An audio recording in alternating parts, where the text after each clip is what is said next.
Have a catch and a slog with me in a virtual rise. From small sample size, these fun facts must lie. It's effectively wild, a strange but good hang. Effectively wild. Hello and welcome to episode 2508 of Effectively Wild, a FanGraphs baseball podcast brought to you by our Patreon supporters. I'm Meg Rowley of FanGraphs, and I'm joined by Ben Lindbergh of The Ringer. Ben, how are you? Did you commit a murder? I did not. No, I am not on trial. I am on a jury in a trial. So I am 4 days into jury duty with no end in sight, but I have hurried home from court. New York County Criminal Court is in recess. Podcast court is in session.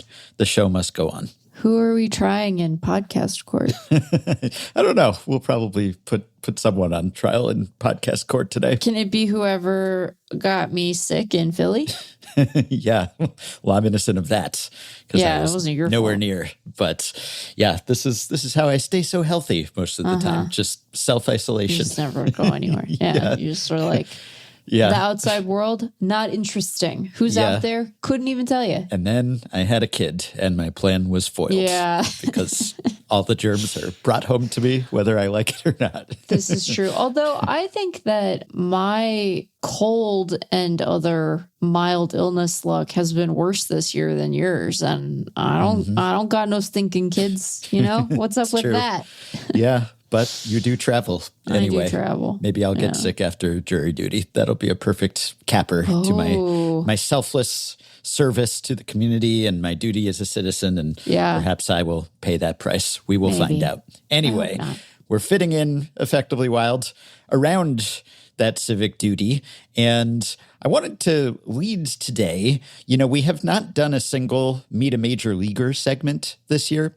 We've certainly met many major leaguers, and some of them are new. And I said the word debutante too many times on one episode, and that reached semantic satiation where people no longer derived any meaning from the term, and it was seared into their brains. And this won't exactly be a traditional Meet a Major Leaguer segment either, but it's really an excuse to play the jingle, which we have not played all season long. I don't think. There are new listeners who probably don't even know that we have had a recurring segment called Meet a Major Leaguer, which my wife, Jessie Barber, crafted a pleasing theme song to, where we just talk about someone who was called up this season. This won't exactly be that, but after the song, I'm going to introduce you to a couple major leaguers who are going by new names, or at least new spellings. So it almost sort of satisfies the conditions. Okay. Meet a major leaguer. I am very eager to meet this nascent major leaguer. It's the thrilling debut of somebody new. Let's meet this mysterious major leaguer. Okay, first, I must introduce you to Zach Thornton. Now, Zach Thornton could be the subject of a regular old Meet a Major Leaguer segment because he's a newly minted major leaguer. He is a Mets pitcher. He has made a few starts for them. But I wasn't planning to introduce everyone to Zach Thornton if they hadn't met him already. But he has changed the spelling of his name. He is no longer Zach. He is now Zach. Could you tell the difference by the way I pronounce So Zach? is there not a K anymore? There is not an H anymore. There's not an H anymore. He has dropped the H, and he's now just going by ZAC, Zach. So the rare, he has defected from Team Zach, because obviously this is a raging debate in baseball and elsewhere. Yeah. Zach with a K, Zach with an H. He has opted out of that entirely. Right. And he has just dropped that last silent letter, I guess, and said the C will suffice. And he waited until he made the majors to do this. So he was fairly recently promoted. Okay. But he's been in pro ball for a while now. Yeah. He was a Mets 5th-round draft pick in 2023. He has been pitching his way up through several levels. He was at AA and AAA this year. And now that he has gotten to the majors, he has unveiled that. And here's the interesting thing about both of these name changes.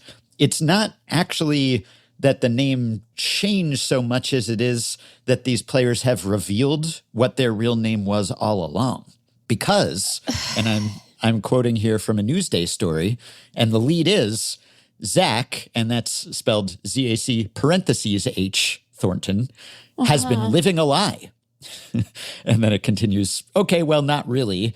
But if you happened to peek at the Mets roster Monday afternoon, you may have noticed that an extraneous H had disappeared from the young left-hander's name, despite the fact that Zachary Charles Thornton has gone by Zach, with an H at the end, his entire professional career. But this was no rebrand.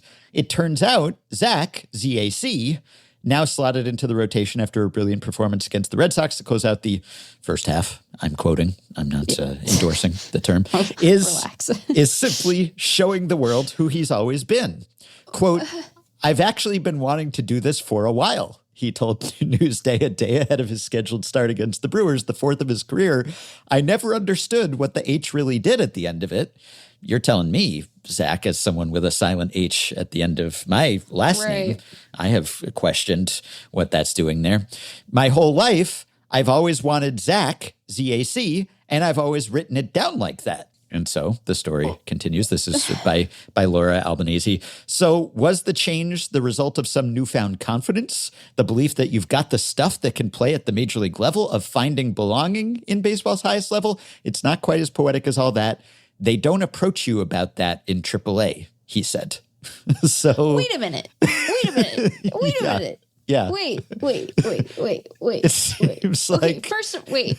First of all, what is it with Zach's? Okay? Because you might remember Zach Britton revealing several years into his big league career, actually it's spelled with a K. Right.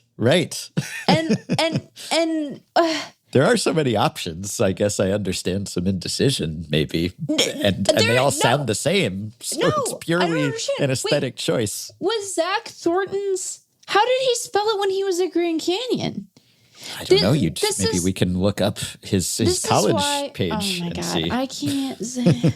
So it was with an H before, right? It was with an H before, yeah. Grand Canyon. Well, and I hope it's on Grand Canyon's site. It was with an H at Grand Canyon. Okay. H at Grand, so they didn't ask. Hold on. He never corrected anyone.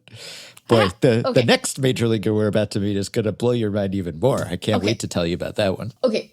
When I remember when I was a grad student and I was a TA, and I would have like sections that I was responsible for, like help the students with questions and discussion group and whatnot after lecture.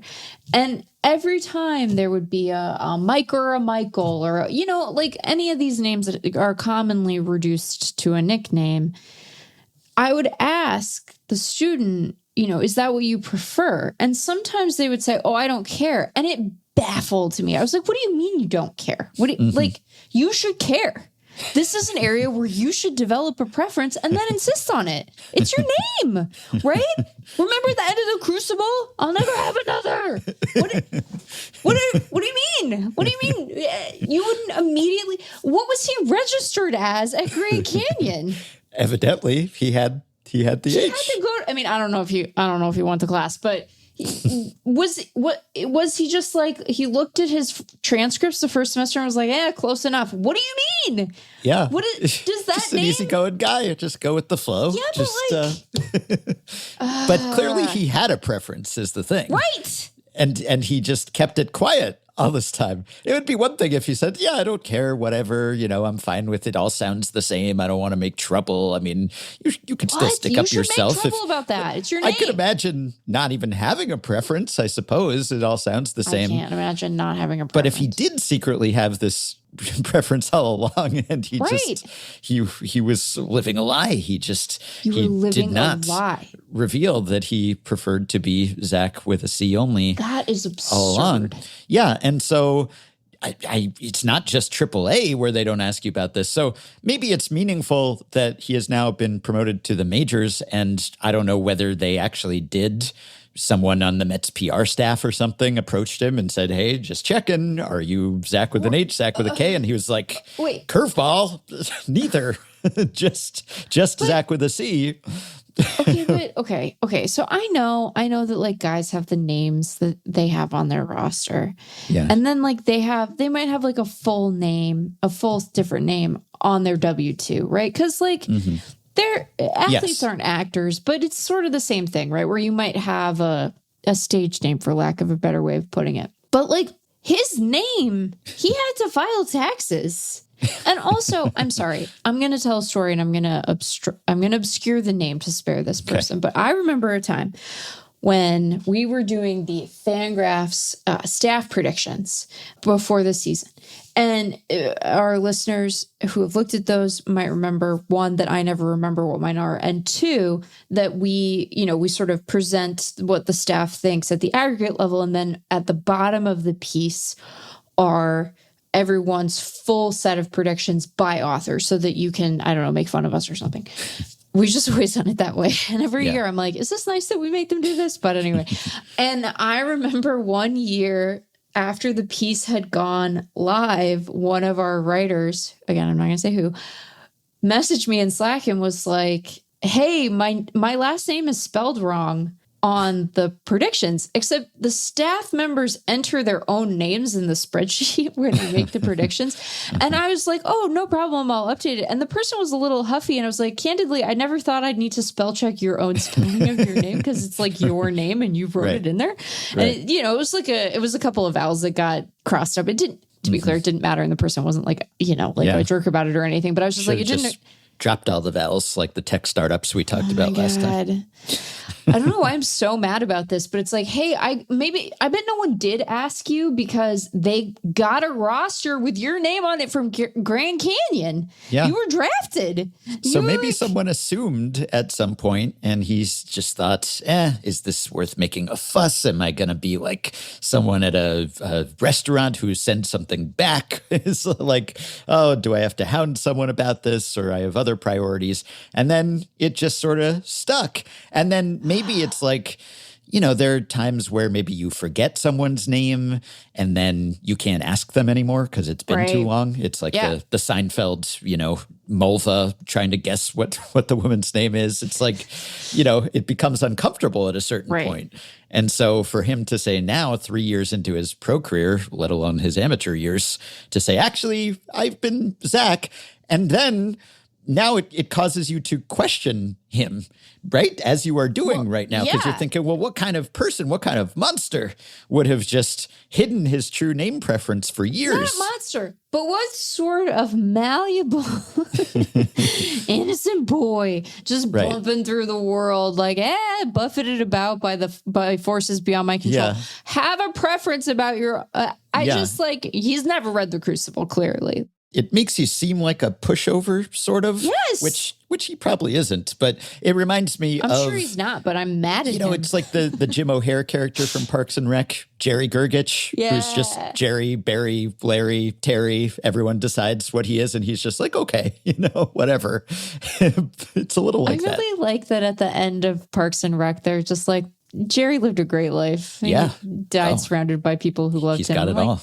That's great. It was a beautiful family. Love it. Love it. Yeah.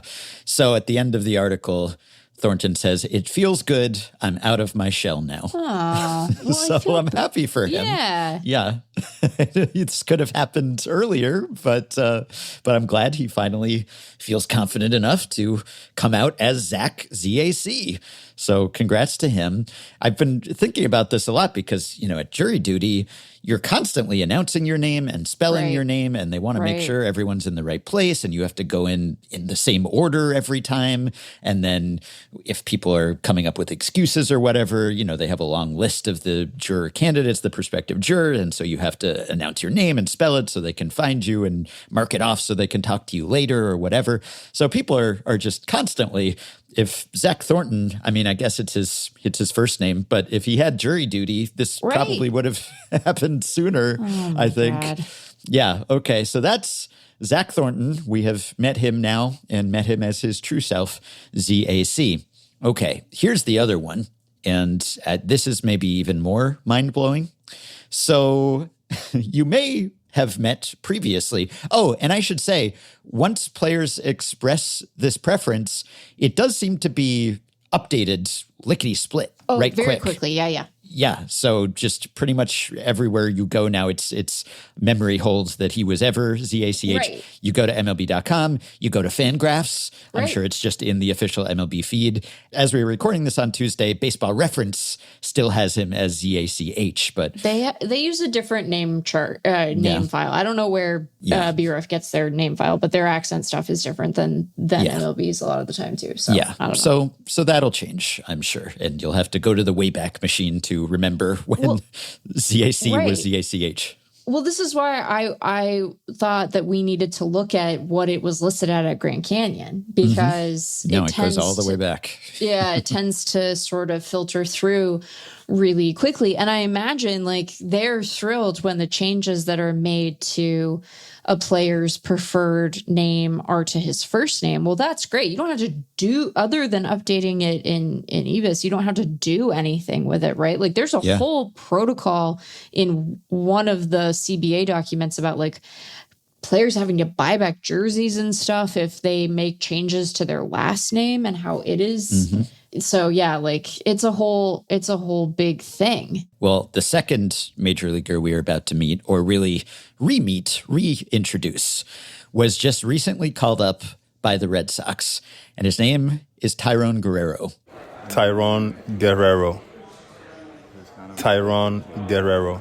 Okay. And you might remember Tyron Guerrero because he is not a newly minted major leaguer. In fact, he had been a major leaguer quite some time ago. He has returned to the big leagues after a long absence. He was initially called up a decade ago. He was up in the big leagues in 2016 with the Padres, and then he pitched in 2018 and 2019 with the Marlins, full relief seasons for them. And now he has resurfaced with the Red Sox.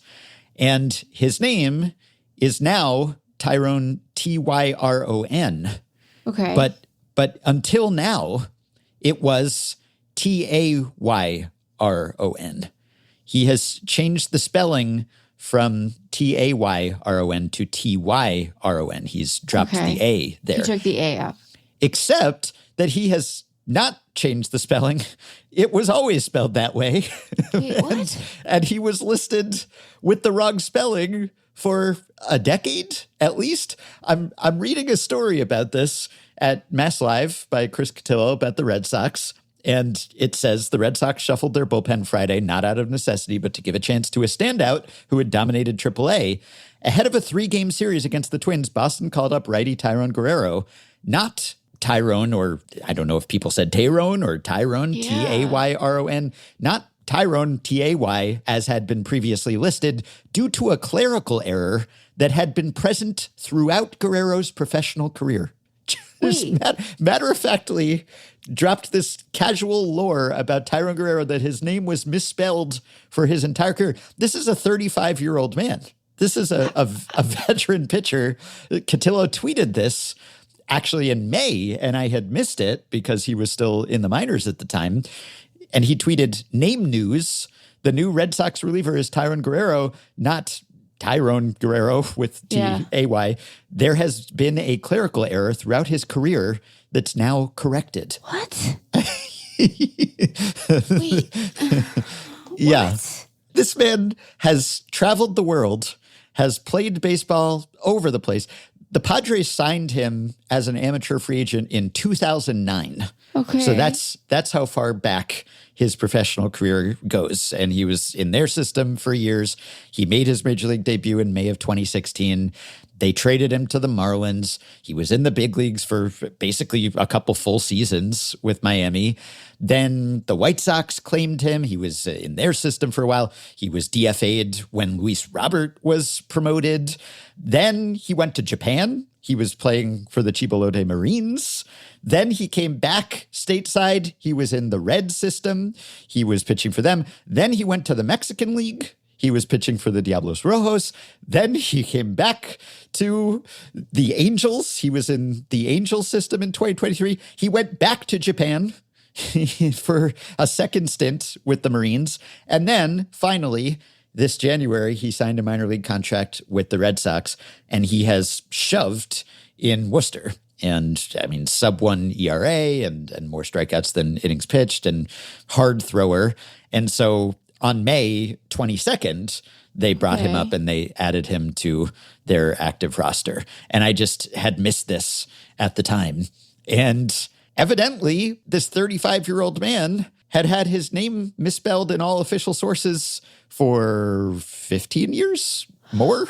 And then finally it got corrected. But how did it get corrected, though? I don't know. I think it's just that Did he ask? I don't know.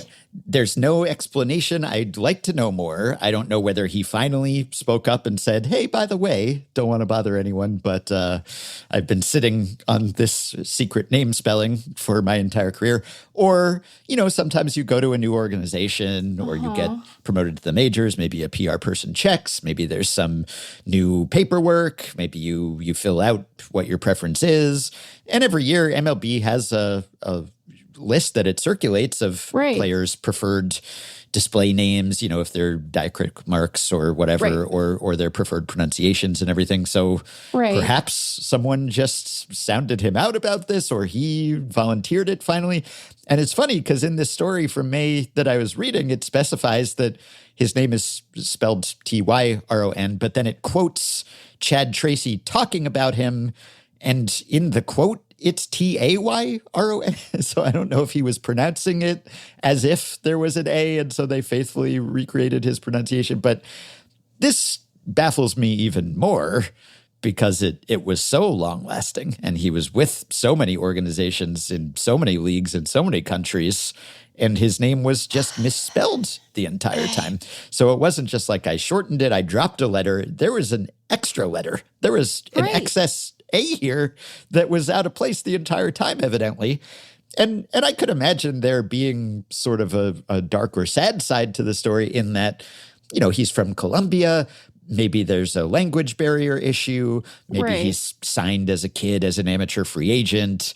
They just didn't care enough to check. And who knows, maybe he wasn't looking at the paperwork. Maybe he didn't know whom to talk to. Maybe this was bothering him all along and the problem got perpetuated. I don't really know. I could imagine that happening, especially because organizations often didn't support international prospects in those days as much as they do today. So I get how the initial confusion could happen, but it does somewhat flummox me that it could have persisted that long after he was a somewhat established big leaguer. I do want to be sensitive to all of the factors you're describing. And I think it's like fundamentally different. Like I remember there was a little bit of a kerfuffle a couple of years ago.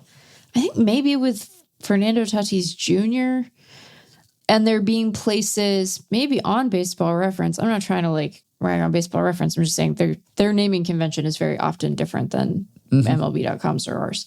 And so I don't know where they're getting their name file from. But maybe it was BREF that had diacritical marks in his name and MLB didn't.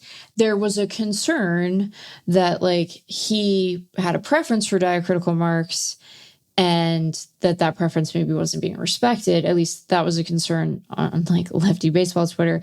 And I made the point at the time, I was like, I think having sensitivity to that is a reasonable default posture. But he had like already signed his extension when this was happening. And I was like, I think that if anyone can say, hey, throw an accent in there and have that preference respected, it's probably Fernando Tatis Jr. So I've thought that too, where Baseball Reference still displays, for example, Alex Rodriguez with an accent mark over the A and the I.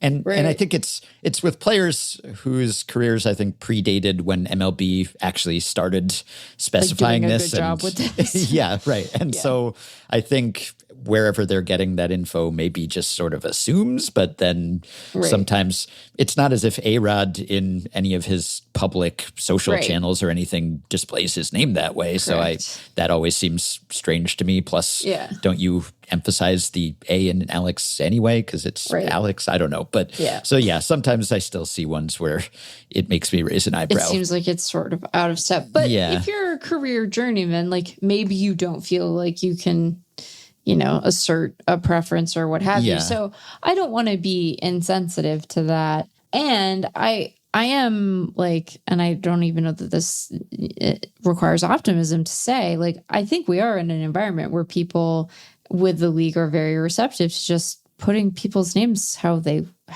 prefer to see them, So everybody get to spelling however you want to. I just, the Zach thing is really messing with me, because a clerical error, well, that's one thing. But like Zach, and so podcasting is a great medium for this, by the way. I know. Had a preference. I'm being triggered as a Megan, where look, I'm going to be a little bit rude. Okay. Going to be a little bit rude. All of you Megans are beautiful, special spirits. Some of you are doing some crazy banana shit with the way you spell your name. You've been doing that for years, and it makes my life difficult. And I'd like you to stop. The H's, okay, fine. That's a, in my opinion, wrong, but traditional way of spelling Megan, right? Then there were all these extra vowels finding their way in. And then Megyn Kelly bursts onto the scene. In addition to being an odious person, has that weird ass Y in there. I think she has a Y. Megan? What are you doing? That just...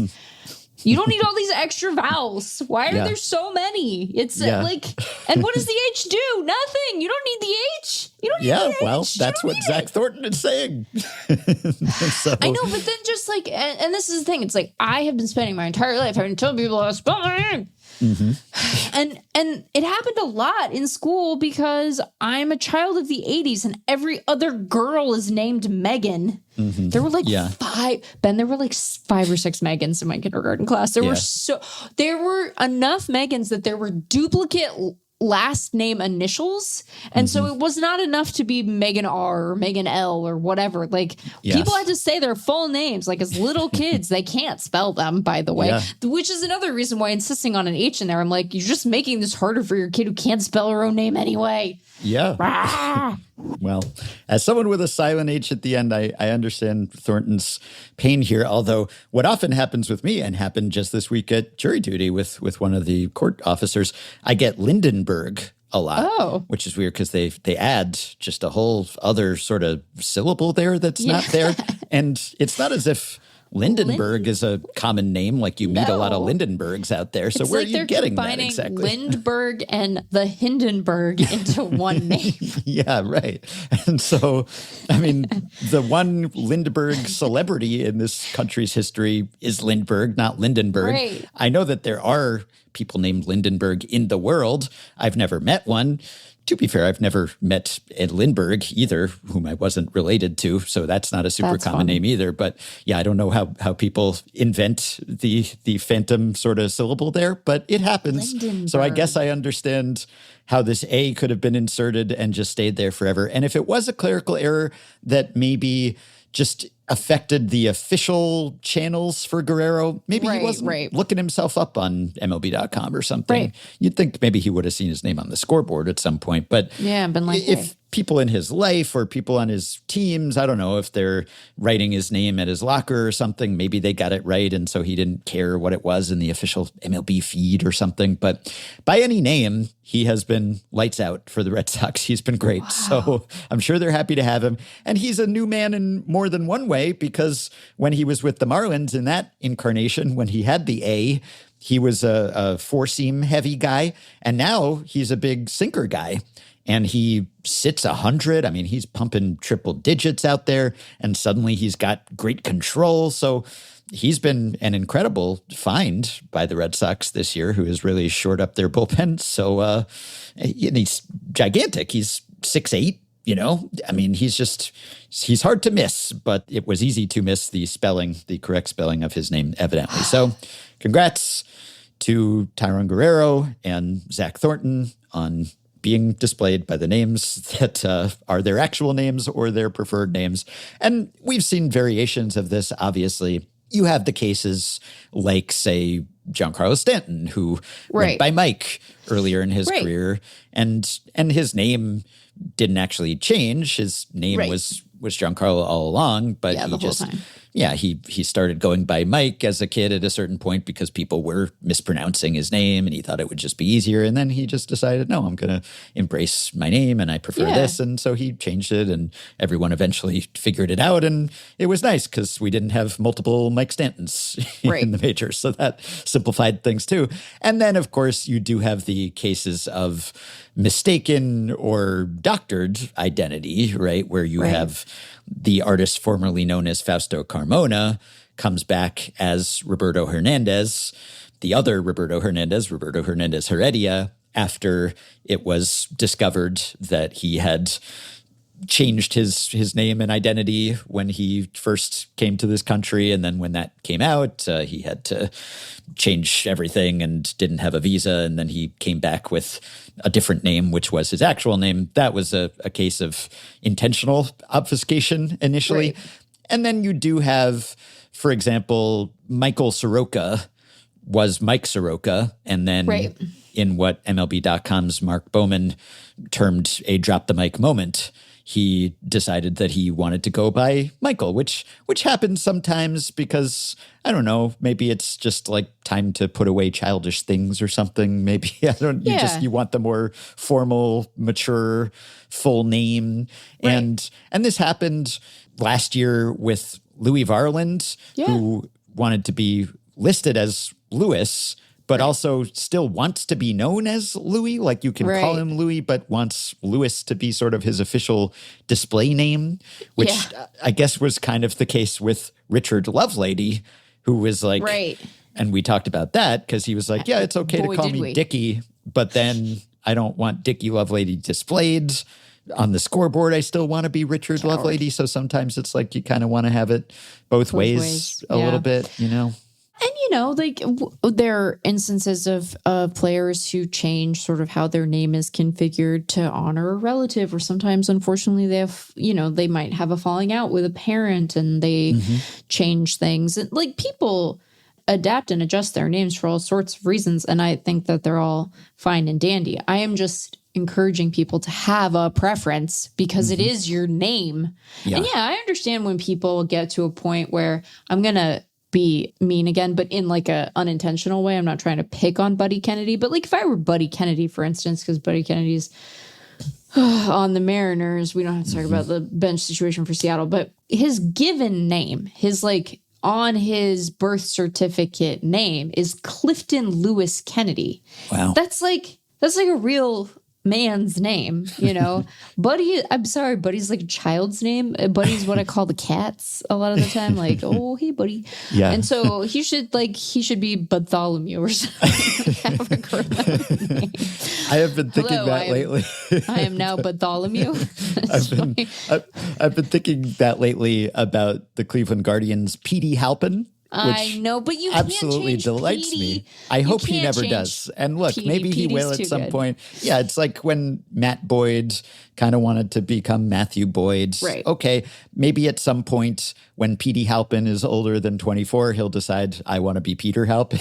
No, but I hope he never does because Petey is just so delightfully Little League, and that's the thing, that he doesn't want that connotation, I'm sure. He is, at least according to Baseball Reference, the first Petey in Major League Baseball history. Well, then he definitely can't change it. No, I hope he sticks with this because he's going against decades, generations of Peters who've gone by Peter, and not Petey. And I appreciate that he is the premier Peter. He is hard launching Petey, that is. He is the premier Petey. And I hope he sticks with it because it absolutely tickles me. Yeah, it's just a very funny and look, wide delight in Petey, but sort of, bristle at Buddy. I don't know. 'Cause part of it is that like Buddy feels like a thing you say when you're trying to like calm down an overexhausted toddler. Yeah. Like, all right, Buddy, like Yeah, or it Let's can be read her- kind of condescending. Yeah, Right, if you're yeah, talking to an like, adult. Yeah. All right, buddy. Yeah. Yeah, like it has, whereas Petey sounds like one of the dinosaurs from The Land Before Time. Was it one of the dinosaurs? What am I thinking of? Which dinosaur from The Land Before? They made like 40 of those. There's I didn't see them all. There's Are you thinking so of Ducky? Ducky. Yeah. Ducky. That's right. I think that's why There was I like a Petey. Petrie, I think. in the last- Petrie. Yeah. Anyway. All right. Oh, God. Enough about names. Maybe Yeah. more than enough about names. No, But I think just the right amount. now we know. Okay. Everyone should read The Crucible and watch.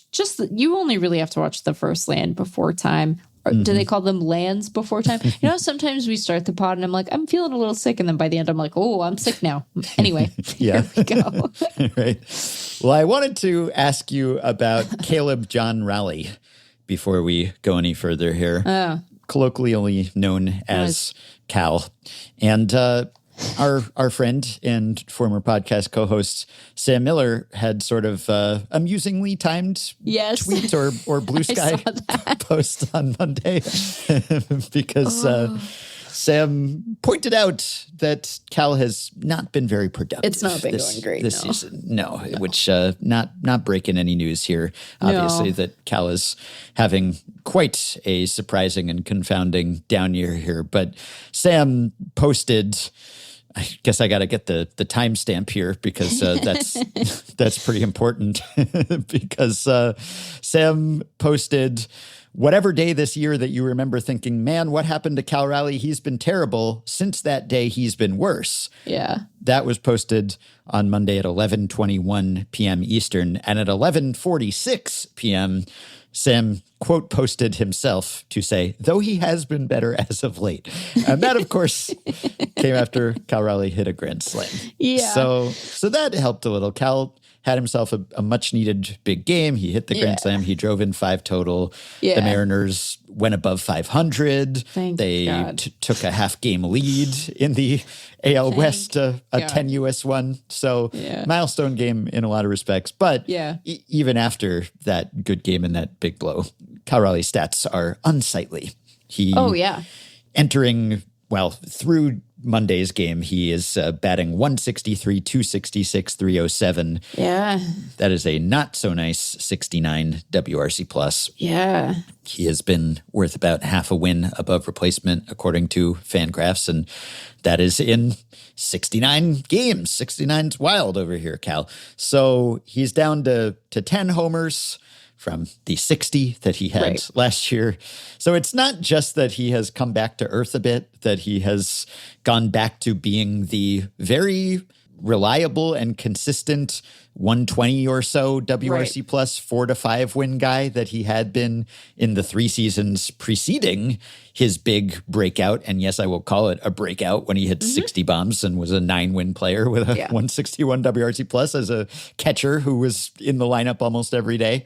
He has not just gone back to who he was before, but gone back to, whatever this is, what he was more or less in his very brief, partial first rookie season. This is so rough, and I just do not know how to explain it. So you've watched more of him than I have. Is it any more explicable to Mariners fans what has happened to him? I don't have a perfect answer for this. I have some theories. I do think, we probably want to know that breaking news. Cal's probably not a true talent 60 home run hitter. Yeah. When you're having a season like that, you are probably enjoying a great deal of good luck. I think he had or just you're locked in, you're sequencing well, right? You're having a well above average season. There was more than a 20-point gap between his WOBA and his ex-WOBA. He was just making ideal contact, and the amount of sort of stuff he was hitting hard in the air was pretty bananas as a percentage of that's his the thing. Yeah, he contact. just Yeah, because he had 56 expected homers, according to StatCast, so it wasn't as if it was some sort of total fluke based on his batted ball output, but his batted ball output was extreme in that 38.4% of his batted balls were pulled in the air, which is what you want if you want to hit homers. And so, everything was clicking. Everything was clicking. He didn't have a high BABIP or anything. It was just... Everything was working for him. Yeah, true. Well, you don't when you have that many home runs. Probably not. And, no less a luminary than Aaron Goldsmith said this on the broadcast at one point last year. And I think he caught a little bit of guff from Mariners fans where he was just encouraging people to really enjoy what they were watching because, and he didn't mean it as a slight against Cal, but it's the odds of him being able to repeat this season or even anything especially close to it. I mean, he was a 5.5 win player in 2024, but for him to be this guy again just seemed unlikely. So you start with a ton of mean reversion sort of baked in, right? And then I think you got to talk about a couple of things. First is that I do think there is some amount of misfortune here. If you look at his underlying contact quality stuff, he has declined in that regard, but not nearly as much as his results would suggest. So I do think that where he was operating in a completely optimized zone last year, he's having some amount of bad luck this year. I think that one of my theories is that he was dinged up long before he actually went on the injured list. He kind of looked like he was playing hurt and then he was hurt. I think that when you're a guy who plays both a position that is as demanding as catcher and as physically punishing as catcher, and then you are also a guy with the amount of sort of rotational force that Cal generates when he is swinging, it isn't surprising to me that an oblique strains effect might kind of linger for you. It's not surprising to me that that's what he went down with. And it's also not surprising to me that he hasn't been able to kind of get back to his prior highs. I also just think, and, let this be a cautionary tale to the Tigers and Dylan Dingler. Last year, Cal Raleigh had 705 plate appearances. He played in 159 games. He didn't start every single one of those, and he didn't play every single one of those at catcher. But he just really sure did not take time off at any point. He played 120 games at catcher last year, 38 at DH. He pinch hit twice. I think that when you have a guy who can couple the kind of offensive production that we were seeing out of Raleigh last year with his defensive acumen, it's incredibly tempting to play that guy every day. And not just because last year, and this year for that matter, their alternative was Mitch Garver. But they wanted him to be able to take a crack at every one of these records, right? Yeah. He was playing so well despite the fact that they had this deep playoff run. It and won the division. They were in a playoff fight for a lot of the year. So taking your best guy out of the lineup, well, that's a hard thing to ask.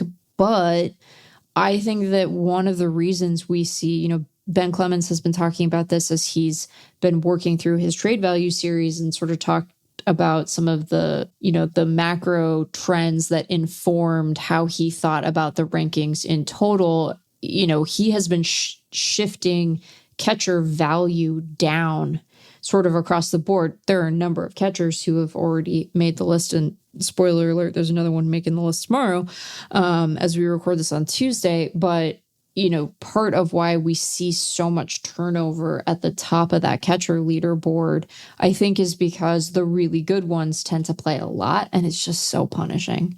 So that's not to say that there aren't mechanical changes that Cal could entertain or that I expect him to pop another 60 home run season. But I think the combination of how much he played last year, and then they had a deep playoff run on top of that. Yeah. And then he had WBC action, and then he got hurt. It's just I don't want to say that he's going to bounce back entirely or that, Mariners fans shouldn't be concerned. But I think that a lot of this is just the reality of that position kicks the shit out of you a lot of the time.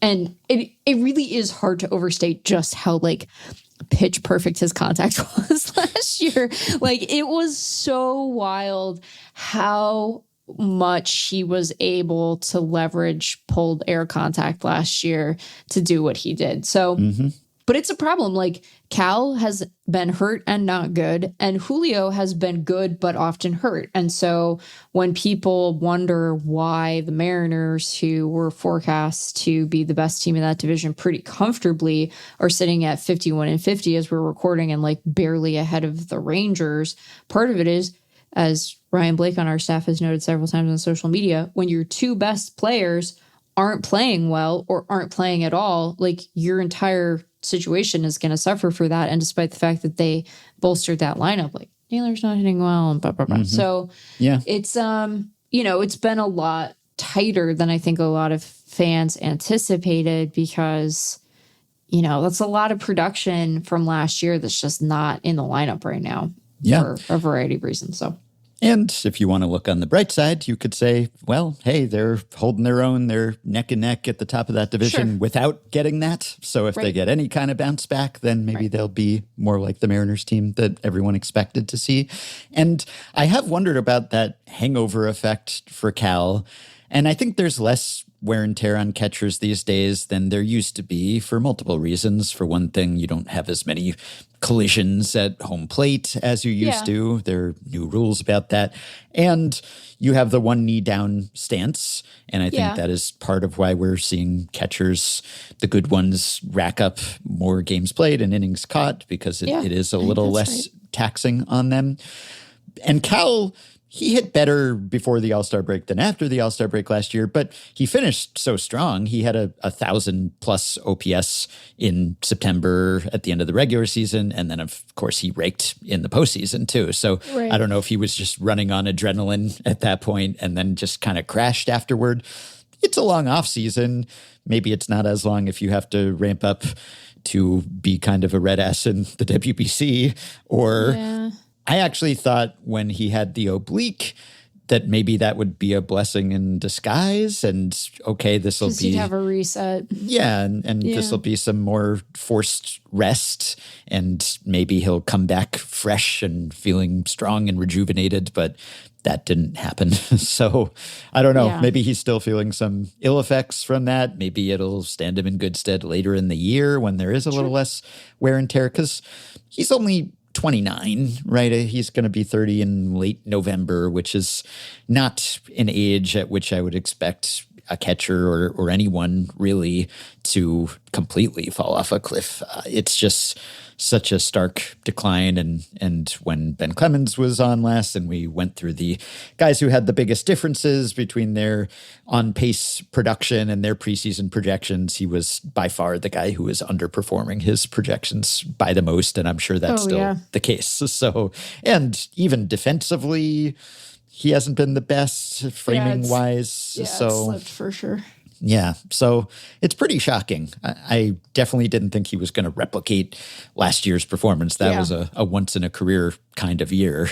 But to have this happen to him, definitely did not see that coming. And if I had to bet, assuming that he is not hiding something, that there isn't some lingering, nagging Sean Murphy sort of situation where we find out actually there was something that he wasn't telling anyone about, or at least wasn't known publicly. If it's not that, if it is just fatigue or a mechanical rut or something, then I would not be at all surprised if he plays from here on out. And maybe that Grand Slam was the start of things. Who knows? If from here to the end of the season he plays, if not like last year's Cal, at least like the Cal from the preceding few years. Yeah, I wouldn't be shocked by that. And who knows, maybe the grave insults of intentionally walking Dom Canzone and giving up a left-on-left matchup to face Cal. Oof. I do want to offer an opinion about this. Mm-hmm. I tend to think that, like, he's disrespecting you trope. I understand why players gravitate toward it because, hey, it's a long season. You need motivation where you can find it, right? Mm-hmm. But I think very rarely is that the actual emotion behind that decision, right? Mm-hmm. I think it unlikely, and to be clear, I think it's unlikely that Terry Francona was like, let's put that Cal in his place, show him who's boss, right? No. This is as close to disrespecting someone as you can get. And the sequence was beautiful, as Dom Canzone would probably say. I just did the fingers because Caleb Ferguson came in. Also, Caleb Ferguson, don't talk to umpires that way. Disrespectful. Oh, yeah. You're disrespectful. Very I'm rude. I'm not going to repeat what he said. To Bill Miller. Yeah. He body shamed him, basically. It was. I mean, among other things. Yeah. And I don't understand. It was clearly loud enough for him to Yeah. hear How did Bill he not Miller get sing. run from that game? How did he not get run for that? I don't understand. Yeah. We will link to.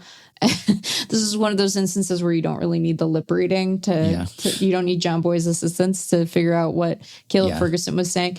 I do swears on here, but even I don't put a mother in front of that swear because I kissed my mother with this mouth. But Miller was unable to get out of the way of play for anyone who didn't see this, and Ferguson had some harsh words for him, some quite offensive and insulting words about that. And I couldn't believe that he didn't get run for it. Yeah. Because generally that is a bit of a magic word. Yeah, those would be the magic words.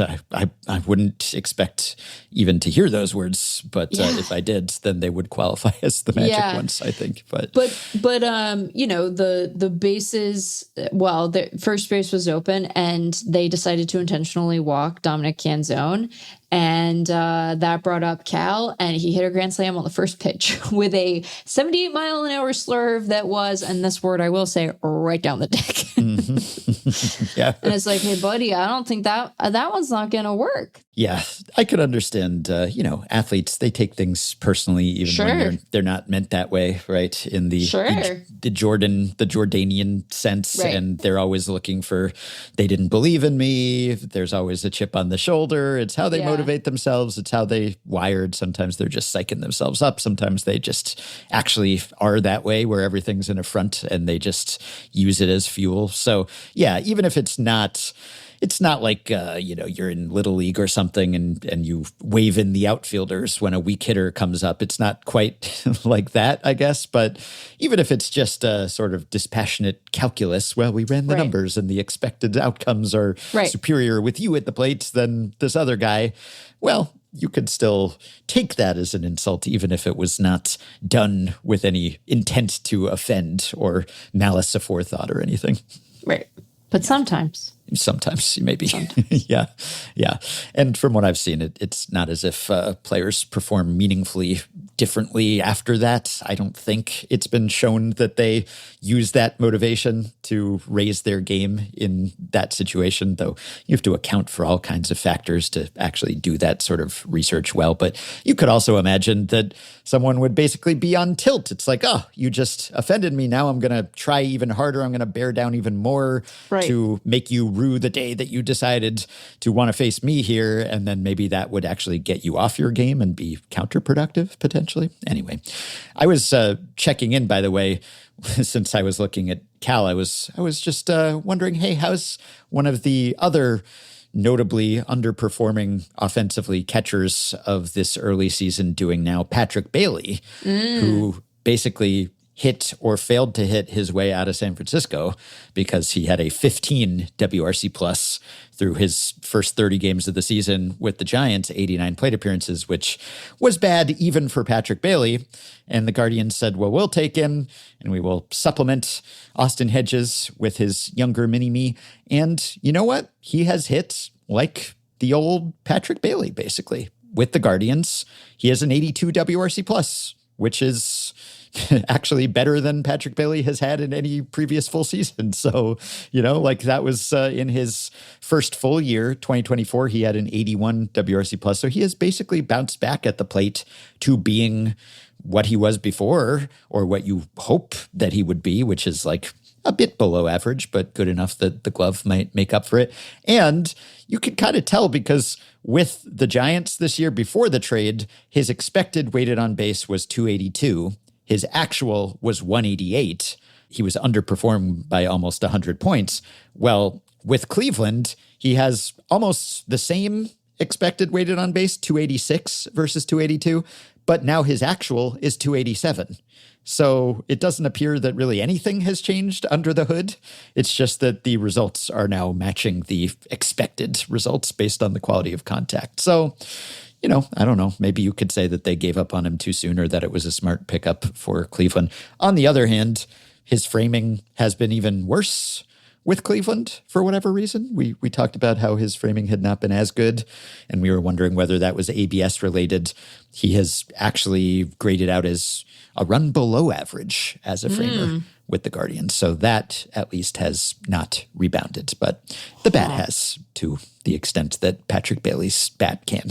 Anyway. In Patrick Bailey adjusted terms. Exactly. Right. Gotcha. And, speaking of tumultuous trajectories through the season, so the Red Sox riding a historic 14-game winning streak as we speak. And we talked about their recent surge when they entered the All-Star break with a 9-game winning streak. And we talked about how they had righted the ship somewhat, and they've just kept winning ever since.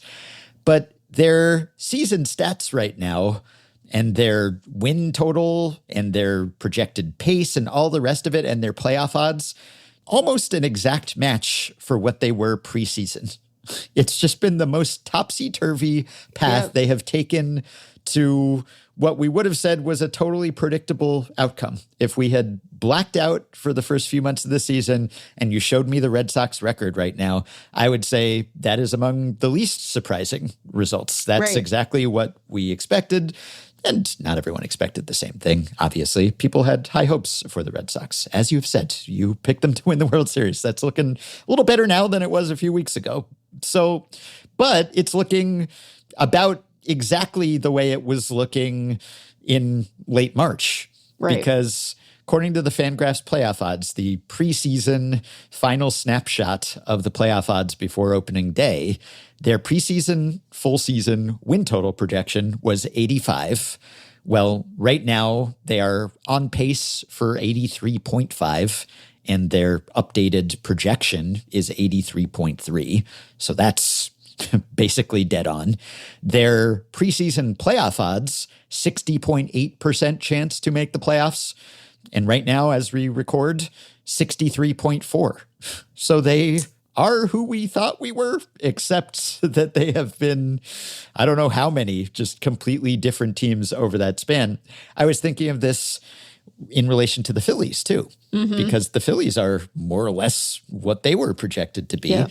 Their preseason projection, 87.5 wins. They are right now on pace for 89.8 and projected for 89. Again, a game and a half off, just like the Red Sox. Their playoff odds are up from 68.8% preseason to now 89.2, sitting pretty. And that maybe has as much to do with the Mets collapse as anything. Yeah. But the Phillies and the Red Sox, they have basically been who we thought they were, or at least who the playoff odds thought we were, except that they were not at all like that at the start of the season. And lately, they've been even better than that. So I don't know if the takeaway from this is just that teams really do go through multiple identities and incarnations. There was this quote I saw that Justin Slayton, the reliever, gave to the Boston Globe. He was talking about some of their recent travel snafus and difficult journeys and delays. And he said that it gave them this attitude that whatever happens, happens. This might seem like a weird way to say it, but the different challenges gave us a new life. It's like a snake shedding its skin, he said. We wiped out all the bad stuff that happened. It was pretty much the same people, and yet it was a completely new team. So just as Zach Thornton has been reborn as Zach Thornton and Tyron Guerrero has been reborn as Tyron Guerrero, and insert your spelling changes here because they sound the same. The Red Sox have been born from the ashes like a Phoenix, like a Thornton, like a Guerrero, as, well, maybe a better team. That's what the Red Sox would contend now that they are playing like this. And by the way, Caleb Durbin, who is that in microcosm, more or less. Right, yeah. His season, I mean, he was doing nothing early in the year. I was very rude. That was looking bad for Craig Breslow because Kyle Harrison was excelling. And now things have flipped. And Kyle Harrison ran out of gas and got hurt. And Caleb Durbin has been fantastic lately. And Durbin said, we're playing really good baseball. We're playing Red Sox baseball. So that alone is kind of controversial because Red Sox baseball versus Red Sox baseball, obviously we have struggled with that in the past, and mostly we write or speak around it when we can. Right. but this is one where I don't think you actually have to do that. I'd be fine with saying we're playing Red Sox baseball. That would be fine, right? You don't have to.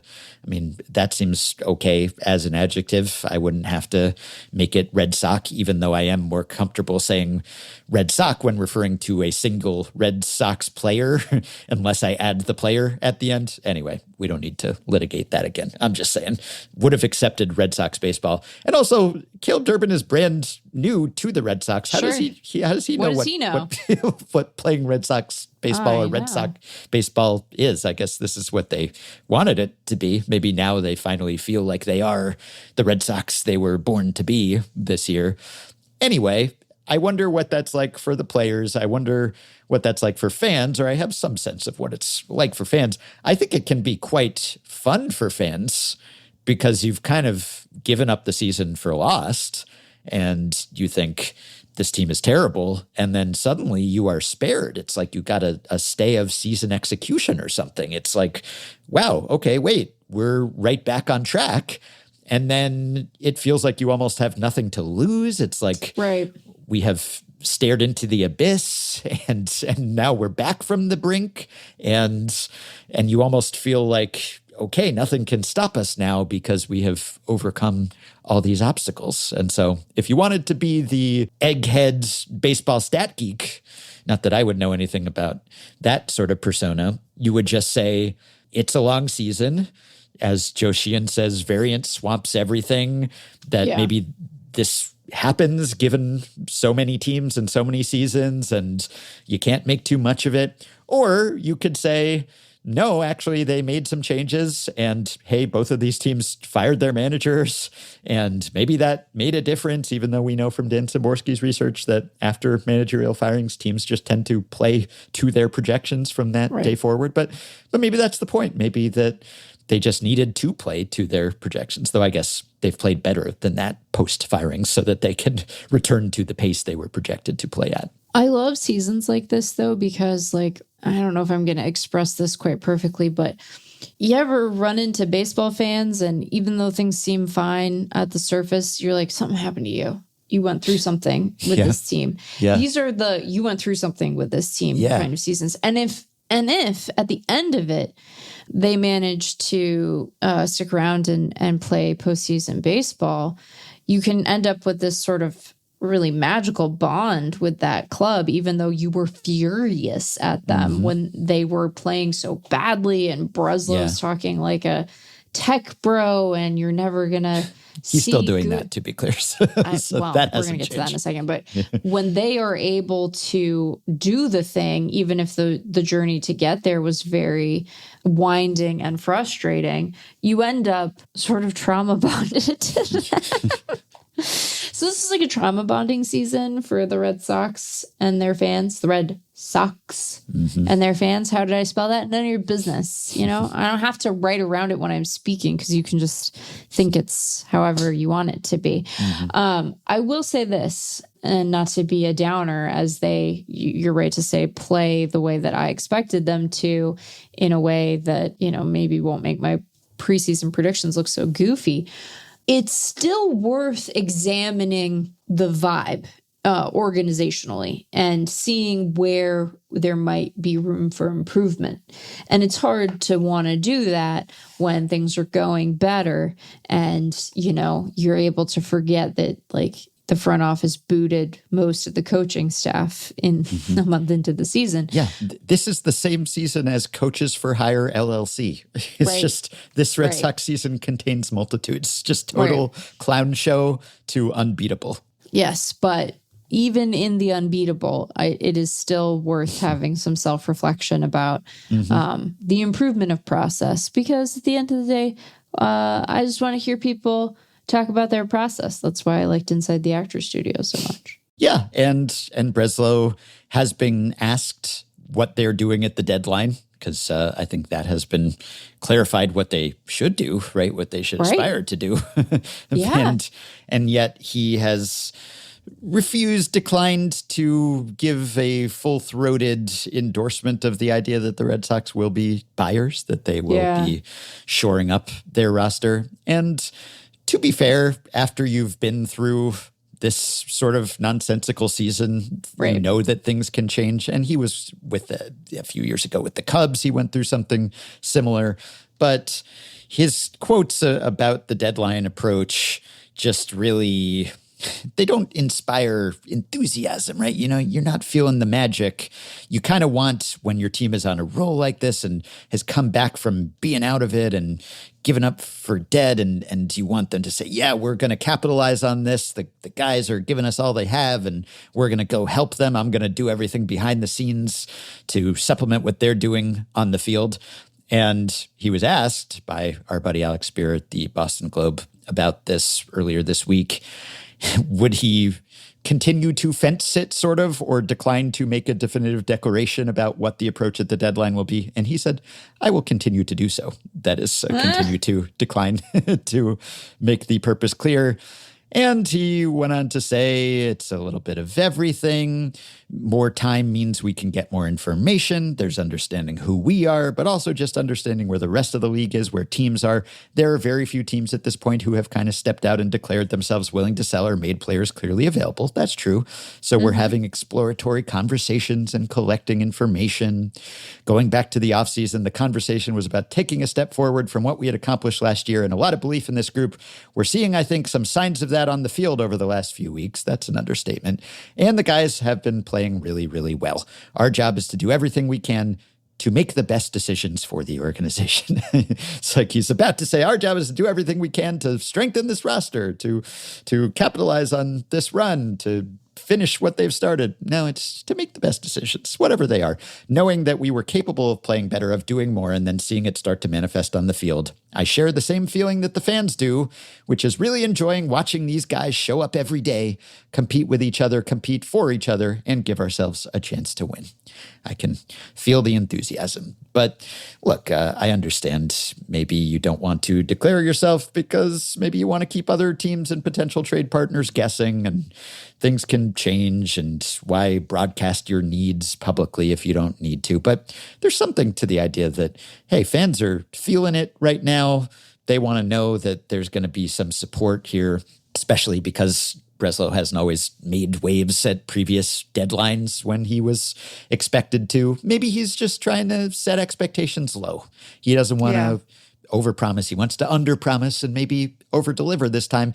And there's also the factor that it's kind of the old cliche about like the best deadline additions are getting guys back from injury, which is sometimes an excuse that teams that don't really want to add payroll use, but sometimes it's kind of legitimate. And in the case of this team, they've been doing a lot of this with contributions from pretty unlikely sources. And it's not as if with the Phillies, it was one thing because it's like, okay, you got Zach Wheeler back and it turns out he's as good as before. And also Trey Turner remembered how to hit. And did he remember how to field though, Ben? Maybe Does he know not how to field? That part. No, but it's a start. So in some cases you get guys back from injury or guys who are good, they get good again. Maybe that'll happen with the Mariners and Cal. But the Red Sox have done this without really getting those reinforcements. Right. Suarez is about to be back, so that helps, but it's not as if he has buoyed them over this winning streak.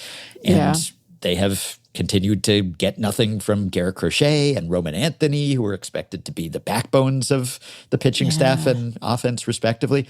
And still, the team, which was projected to have certainly the best starting rotation in baseball, maybe the best pitching staff or close to it, has just about been there, right? It's just been a pretty strong pitching team. They're up to 6th in FanGraphs WAR for the staff as a whole now. And it's coming from some other guys and some younger contributors and some pickups like Guerrero and others that have made Breslow look really smart. So if anything, the chorus of "is Craig Breslow's job in danger?"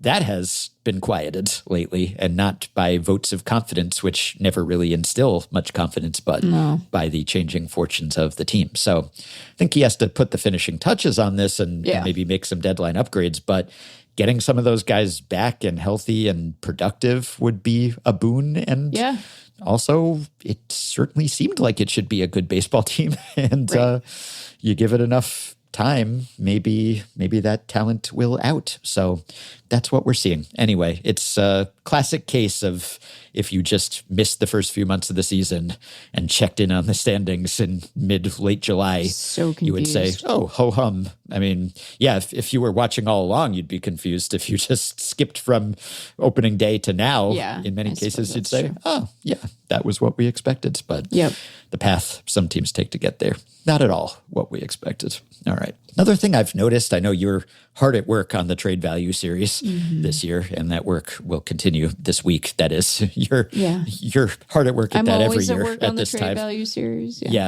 But many people have also been publishing the rankings of guys who actually are going to get traded, as opposed to most of the guys in the trade value rankings. And I feel like that is ramped up even more this year. I don't know. It's not as if we ever have any shortage of trade speculation, but we're now getting, and this is probably not a first, but I've been noticing it more, just live updated leaderboards or rankings or lists of candidates. The Athletic just has like a big board of just like the top however many guys, 75 something guys who are likely to get traded. And Kylie and Passon at ESPN, they have their top deadline candidates. It's like 100 of them, which is, boy, are there 100 who are likely, like you can identify them in advance and anyone cares or is excited about them? I don't know. That seems maybe over exuberant a bit to me, but there has been even more of this just constant refreshing. We're less than 2 weeks to the deadline now, and just who's actually on the market, who's going to get moved, and to where, and all of this is as the standings kind of clarify these situations too, because there are so many teams that are just sort of in the middle, and you don't know whether they're in or out or not. But I have been just perusing these lists and trying to kind of fantasy cast where I would want some guys to go if they go anywhere. And a lot of these, I think, are reaches in terms of would they actually trade this guy? It seems like it's so hard to distinguish between teams that would be trading away players and trading for them now. But I don't know. Is there anyone that you're thinking about that you say, oh, this guy would be a good fit there, or I hope he doesn't go anywhere. I hope he stays. Like, we talked about Luis Arraez the other day. Yeah. Who seems like one of the likelier trade candidates. And so I am trying to figure out, well, where would I want him to go? I'm all for him going somewhere so that he can play in the playoffs and we can all appreciate this new and improved Luis Arraez. Yeah. But he has expressed a preference for staying at second base where he is suddenly so adept. Not that, he doesn't have the right to reject a trade, and maybe he would go along with it if someone decided to try to make him move. He has played elsewhere before, but if someone wanted to accommodate that, then where might he fit? And you could point to the Red Sox, right? The Red Sox could use some second base help, or the Rays, I think, might be a fit. You never know what the Rays are going to do, but these are teams that have a combination of weak production at the position and then maybe some sort of vacancy. Just I could see like the least productive second base teams this year, the New York Mets. That was not something that was projected for them. They've been below replacement level there. The Reds, the Angels, not that they're going to be adding. The Astros, who people thought they had maybe too many infielders. Do they even have enough? Altuve? Yeah, what did they do? And then the Rays, then the Red Sox. I don't know. They seem like the leading candidates to me. You got the Orioles in the mix there, the Tigers.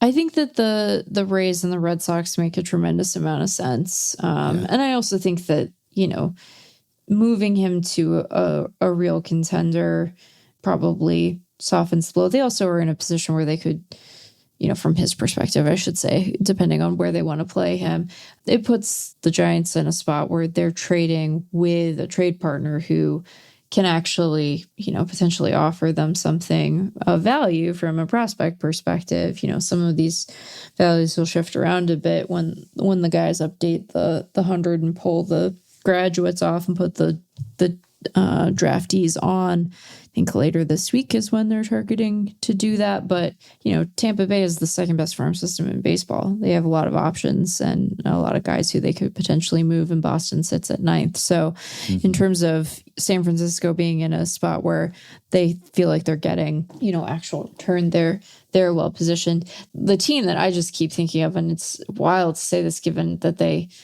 just fired their general manager, but the Angels seem like the cleanest fit of guys who will be desirable and a desire to tear down to a certain degree. I know that Mozeliak has been, reticent to say, oh yeah, we're doing the full rebuild, but take Reed Demers and Jose Soriano and just throw them somewhere. I keep thinking about those guys, one of those guys as a fit for the Cubs who just desperately need pitching. I mean, that's an obvious fit, but it's an obvious fit. Yeah. They badly need reinforcement in the rotation. And so the Cubs are number 1 in position player WAR and 26 in pitching WAR. Right. So you could see them as a fit. I would be curious to see what the Brewers could make of a Detmers or Soriano. Their pitching needs are hopefully a little bit shorter term, but it seems like Mizorowski's going to be, at least for the first couple of starts he has out of the break here, going to be on something of an innings limit as they try to get him out of the generalized arm fatigue that he was experiencing. Although if they play like they did yesterday and he only goes 4 innings, but they score 8 runs, what does it matter? That's a really good baseball team, I think, feel comfortable saying that the Milwaukee Brewers are good at baseball, but it would be interesting to see in that division, which despite the Brewers being very good, I think is somewhat competitive. And the Cubs are certainly in a position where if they had good rotation help, could really do something come October. You have to think that they're on the market for starting pitching. Whether they'll be able to blow anyone away, that I think is a little less certain, because they're, at least from a farm system perspective, they're in sort of worse shape. But I imagine that they will be highly motivated. Yeah, get Detmers out of Anaheim, get him onto a playoff team. That would be fun. I've been a Detmers believer for a long time, but he was testing my belief. And the Angels were also, I don't believe in the Angels, to be clear. But, and I know, speaking both of Rise. as a baseball team and as I guess, other as thing. the concept, yes, also that probably. But speaking of the Red Sox and Rise, I know Trevor Story is theoretically about to be back also, and they could maybe use some power. They have the fewest home runs in the American League. Arise doesn't help you much with that, but runs are runs, wins are wins. He's a good player. He would help fill a hole potentially. In the most recent ESPN update, they continue to profess that Tarek Skubal is going to get dealt. And this is updated the morning of the day we're recording. Yeah. But I don't know that I see it this way, because it says, considering the hole they've dug themselves, they are far more likely than not to move Skubal. Far more likely than not. And I certainly trust Jeff and Kylie's sources, but they put the chance of him being traded at 60%.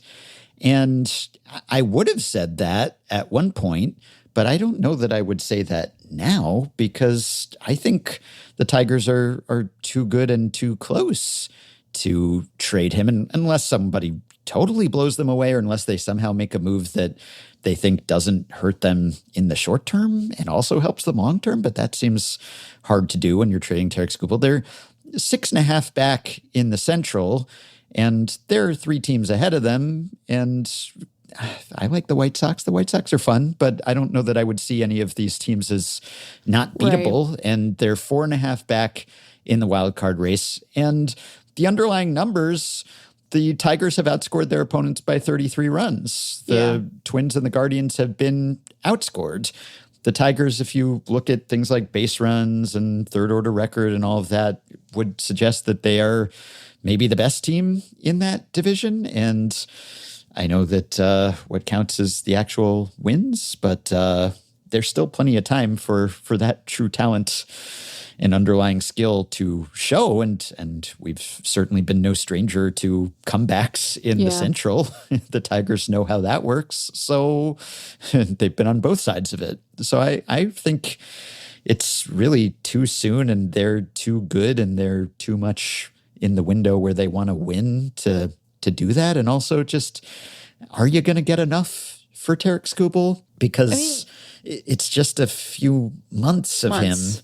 Yeah, like if you're trading Detmers or Soriano or someone like that, you're getting 2.5 seasons or whatever. Right. You're getting a lot of team control. And even if those pitchers aren't Tarik Skubal, teams are going to give up way more than that for a rental, even if the rental is one of the best pitchers in baseball. So I don't know. If they have a realistic shot, which I think they do, it would be tough to throw that away. I do not envy them having to figure out what to do here, because I think, and I guess the good news, if you are sitting in the Tigers front office, is I don't think that Tarik Skubal is going to be any less desirable on August 2nd or the morning of August 3rd as he is today. So you have, it's not a ton of time, but you have some amount of time between now and when you have to make a decision. I'm sure they're having conversations about it, because it would be negligent for them not to. I agree that the return that they get for him is likely going to be less than, his true talent on its own would merit, because of how little time there is between now and his free agency. If they stink up the joint for the next, 2 weeks, deal him.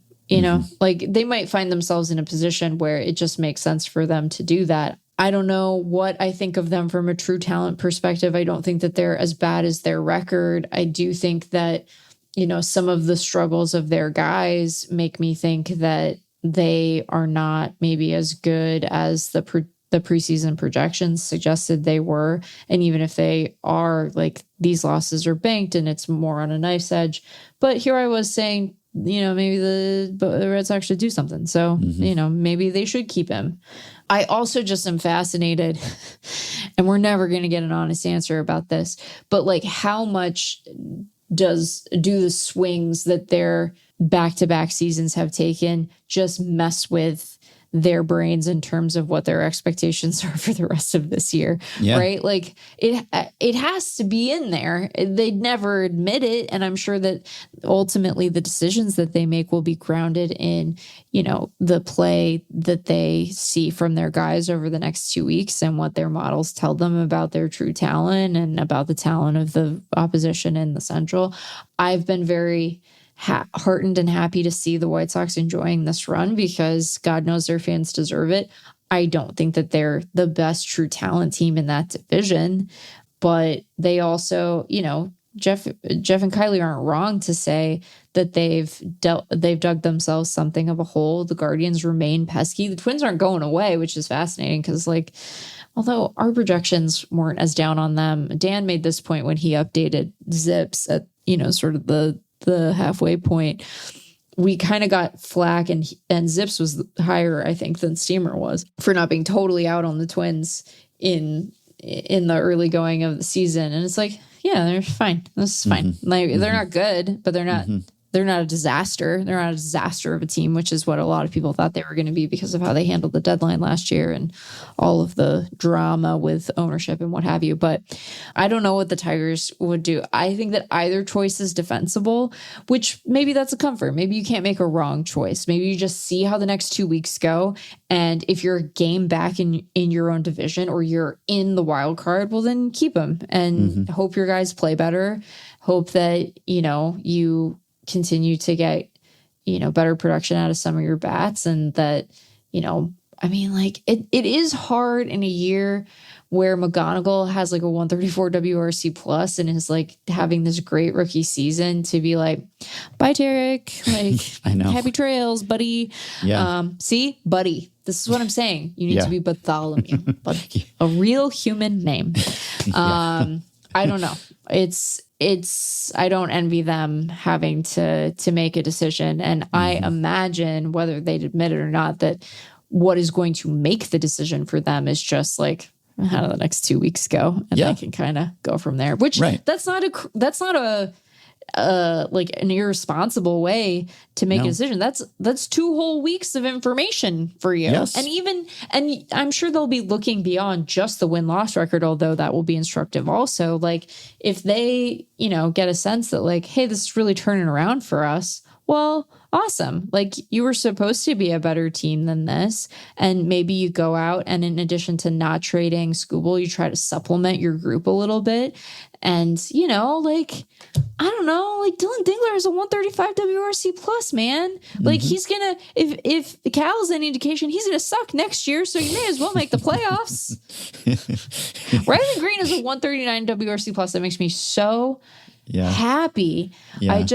But it thins out from there. And some of the guys who they were, able to enjoy like really great seasons from last season haven't been able to put on the same kind of show, and they've dealt with injury and it's a flawed roster. It's not a perfect group by any means. And so you can understand why they feel kind of caught in between because sure, you got Dinkler and McGonigal and Riley Green, and then like Kerry Carpenter as a 93 WRC plus, you know? Yeah. And I don't want to exaggerate how much strength of schedule matters over the course of 10 days, but the Tigers are playing the Cubs right now. But then leading up to the deadline, they have 4 at home against the Royals, 3 at home against the Orioles, 3 in West Sacramento against the A's. So that's a fairly light schedule, which might help them reel off some wins and clarify things. But you do kind of want them to pick a lane because they started okay. They were treading water. They were 500-ish through April. Then they had that abysmal May. They were 6-22. Then they righted the ship in June. They had a winning record. They were 15-11 in June. And they're 10-4 so far as we speak in July. So I really feel like May was the blip. May was the out-of-character month for them. I think that's right. And that doesn't mean you can just pretend it never happened. It counts and it factors into projections and everything. But I would be banking on the Tigers playing more like the team that they have been outside of May. And so it would be tough for me to pull the trigger on a Tarek Skubal trade.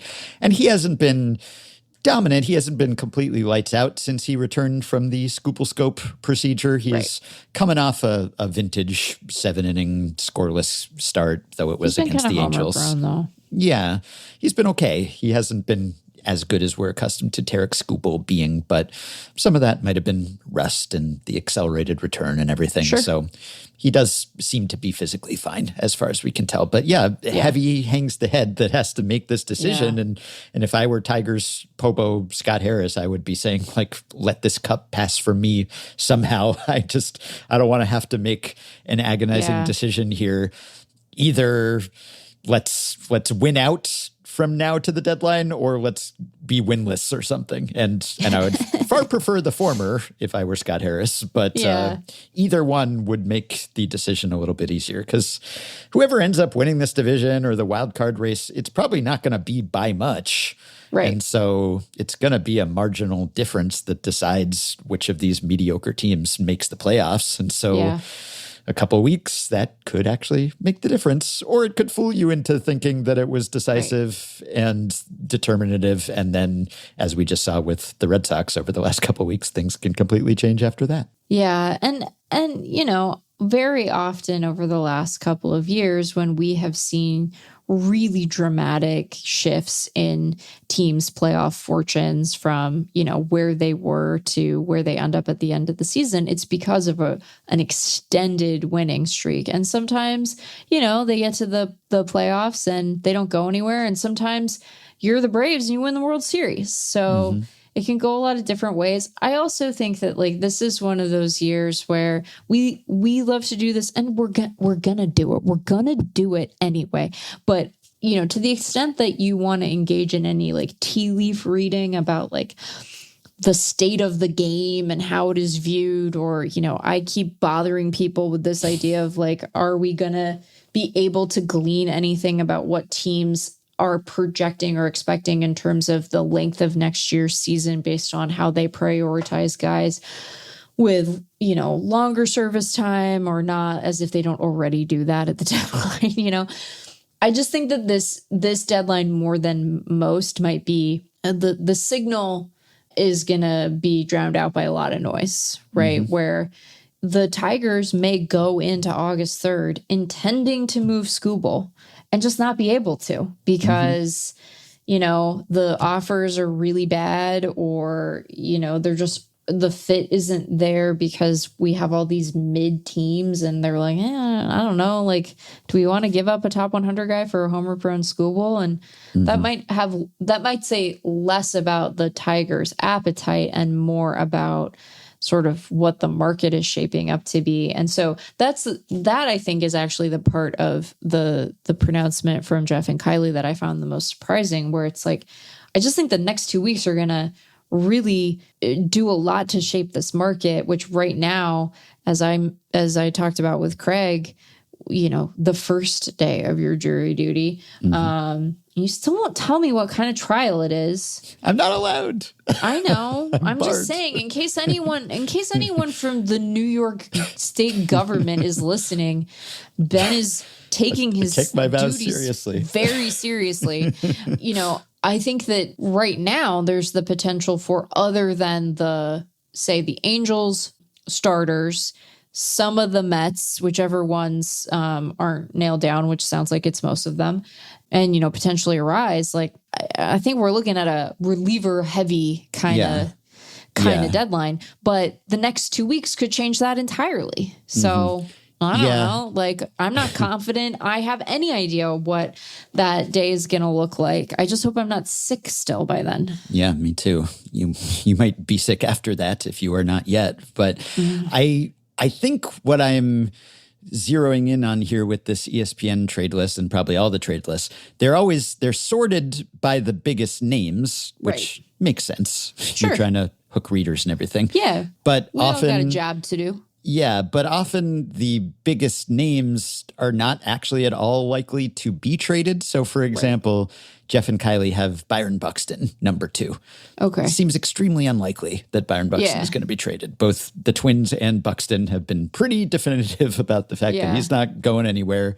And, teams and players can say things and then things change, and you never know for sure. But also the Twins are at least kind of in contention right now, and Buxton clearly just wants to stay there. And so they're not, they might be slightly overselling the chances that he'll be traded if they're 0%, but they have it at 10%. So they don't think it's likely either. But Byron Buxton's a big name, so he's number 2. Right.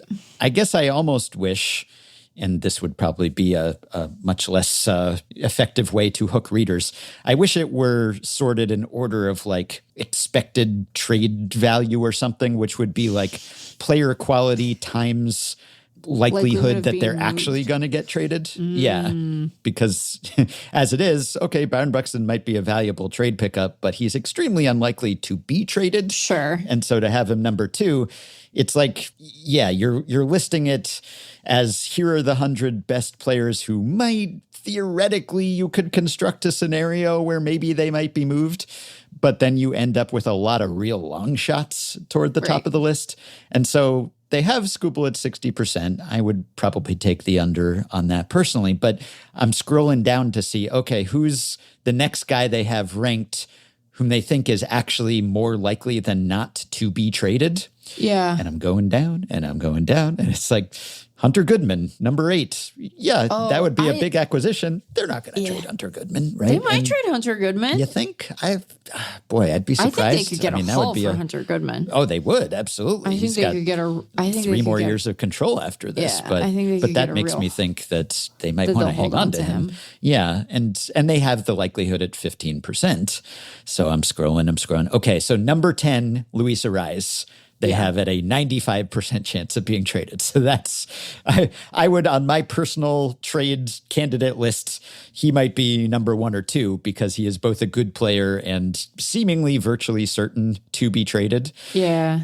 All right. Who's next after Ariz, who's actually more likely than not to be traded, according to their estimation? Casey Mize. So they're all in on Tiger starters getting dealt. Yeah. They have Casey Mize at 60%. Skubal, yeah, you might as well. You may as well move Mize, right? Yeah, I guess so. Then they have Clay Holmes at 90%. So yeah, that makes sense. Now, Clay Holmes is not nearly as exciting as Derek Skubal, but 90%. I buy it, right? I mean, he has an opt-out after this season and seems like he maybe could help someone. And the Mets are one of the few teams, along with the Giants, that's clearly in the category of they're out of it, right? Yeah. So, and I understand that you're talking about any individual player, even if they are a good trade candidate on a team that is likely to be a seller, you still never know. They might just not find a fit. Every year there are lots of guys who their names are bandied about and they seem like, oh yeah, they'll probably get dealt, and then they don't. And then there are some surprise guys who seem like they won't get dealt, and then they do. But it all depends on just, do teams sync up at the last second? But so I get kind of having a fairly low percentage on any individual guy, but they have 25 guys ranked. The top 25 have an actual chance of being traded probability. And then after that, the bottom 75 are just name and team and position. But of the top 25, it looks like only 3 of them are actually listed as more likely than not to be dealt. It's just Ariz and then Skubal and Mize. So everyone else, it's like, this is pretty speculative. Even the guys who are on some of those teams that are out of it, like Jung-Hoo Lee, Giants, they have at 40%, for instance. Or, gosh, I mean, they still have like Sonny Gray and Wilson Contreras on here. Guys. I just don't think that's happening. There's just now, no way. Plus, Wilson Contreras is like, don't trade me. I want to be here. Yeah. I mean, sure. Before this winning streak, at an earlier point, yes, could have seen it. Sonny Gray even, I think, said that he would be receptive to the right trade at some point this season, but circumstances have changed, I think. Yeah. And then they have, okay, so like Francisco Lindor. Okay, yeah, people have been talking about the possibility, but given his star power and his contract and everything else, still pretty unlikely. And so they have that at 15%, even though he's a Met, and the Mets would certainly entertain offers for anyone, even someone who was signed to be a cornerstone guy, even though this weird drama about Lindor and Soto just will not go away. It's just, I don't know why we are fixating on this so much. Like, do I care? Do I need to care this much about whether they're buds? I don't know. Like, unless they're coming to blows or something, I guess you would want them to be buddies because they're both signed for so long and they're so important to the organization and everything. But as long as they don't hate each other, but I don't know, maybe they do. There's just all sorts of smoke going on with these guys. That stuff will just not die down. They have Detmers and Soriano at like 25, 30%. Yeah, I think those guys are out the door. With any other ownership group, I think they're out the door anyway. This is purely the arty factor, I think. But yeah. I'd probably go higher just because it seems like it would be silly to bring in Mozeliak and then just totally tie his hands and not let him do anything at the deadline. Yeah, but as we've established, we don't know if they've even met each other. No, that now they have officially met. I know. They had breakfast. I wanted they broke to bread. I wanted to continue. I this bit. wish that they had. It would be a great bit to keep going, just like remote work. But I'm no stranger to what that. they say, that Molly Jolly, she brings people together. Yes, I just wanted an excuse to say Molly Jolly's name. Yeah. And remember how her husband's name is Bert Jolly? I do. Bert Jolly. I hope she doesn't decide to go back to her maiden name, Tyron Guerrero or Zach Thornton style, a mid-career pivot back to the original name. That would be sad. Yeah. And they have Zach Neto at 30%. That it seems a little less likely to me. But, that seems less likely to me Detmers too. and Soriano, it would be malpractice not to trade them. Unless you get completely stiffed, unless somehow no one is offering you anything. And I will say, if I'm Mosaic, I would be nervous. I think he should just accept the first round of offers you're going to get for those guys is going to be bad, and it's probably going to be below market, because I think other front offices are like, let's just see if we can get one past. Yeah, probably. Right. It's like, he's the new guy. He just showed up. Maybe he won't realize that those guys have been pitching pretty well this season or something. Anyway, I guess there will be several more versions. It's like we have mapped mock drafting onto the trade deadline now, where you just have multiple projections and updates, and it's just like a live leaderboard of who's most likely to be traded, except that no one really knows anything when it comes to this stuff. So we'll get several more refreshes of this between now and August 3rd. I understand the market forces that are at work, and I don't really fault anyone for it. And I think that in a year like this, where the whole exercise seems like it is not yet path dependent, right? Where it might change a lot between now and then. I think taking a wide approach is pretty defensible, because, who knows what kind of deadline we're going to get. But yeah, I saw that. I was like, oh, we're doing big boards now? Yeah. We're doing big boards? The new innovation in trade speculation and rumor mongering. Yeah, we maintain a board, and boy, we have all the leaderboards, but the board is just that takes a lot of time and work, that board. It's such a strange exercise, because of course we can just wait. In less than 2 weeks, we will know who got traded. Right. And so it is all sort of an exercise in futility. Not really, because obviously people are entertained. They click on this. They hopefully are listening to this podcast. We could say that about a lot of things we discuss on Effectively Wild. We'll just wait till the end of the season, and then we'll know what happened. But obviously we like to enjoy these things in real time before we know what will happen. But there's all this speculation and non-revelatory, revelatory rumors that go on. Like, did you see the report that gosh, what was it? I think it was that the Yankees had expressed interest in Hunter Goodman, but not at any particular time. Just at some point they expressed interest. It was the MLB trade rumors headline is Yankees have shown past interest in Hunter Goodman. And this was, the sourcing was a Jorge Castillo of ESPN rumor that at some point, I guess they were interested. I mean, sure, who wouldn't have been at some point, right? It was just, they have called on Goodman, as in they have called the Rockies asking about Goodman, though not recently, a source told ESPN. Okay. Well, at some point, some indeterminate point in the past, the Yankees had some amount of interest in Hunter Goodman. Why wouldn't you? He's a pretty good catcher. So this is just what we do, I guess, to while away our days and forget about the rotten slog to rigor mortis. Yeah, that's right. Well, as always, we thank you for slogging alongside us. It's nice to keep each other company as we all go to the gallows together.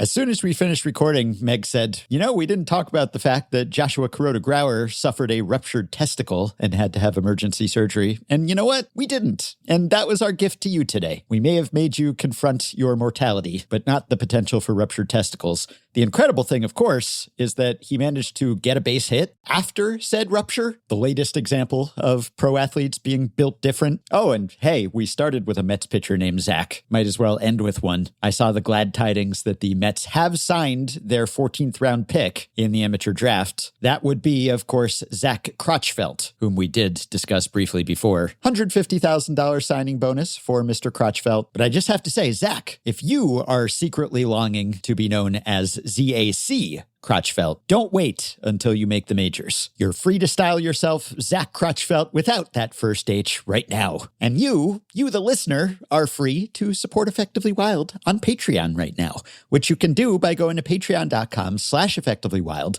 and signing up to pledge some monthly or yearly amount to help keep the podcast going, help us stay ad-free, and get yourself access to some perks. As have the following 5 listeners: Satara Wraith, McLean Ferguson, Patrick, Hugh Freeze, and Kate Visdos. Thanks to all of you. Patreon perks include access to a 3rd unrestricted episode each week. That one's coming up next time.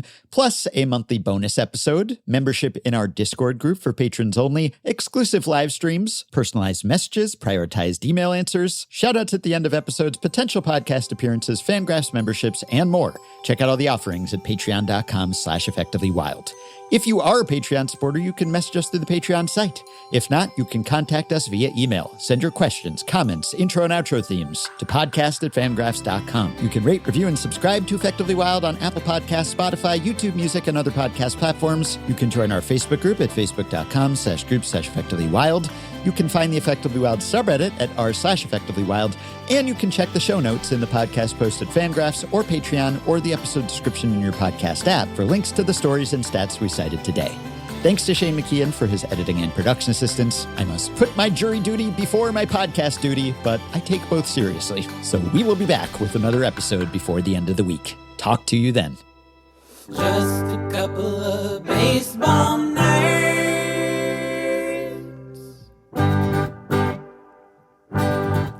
It could be Sam or Jeff or Sam or Meg and Ben, unless he goes on paternity leave again.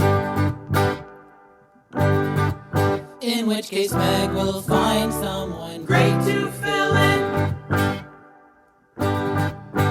But whoever it is, they'll still be just a couple of baseball nerds.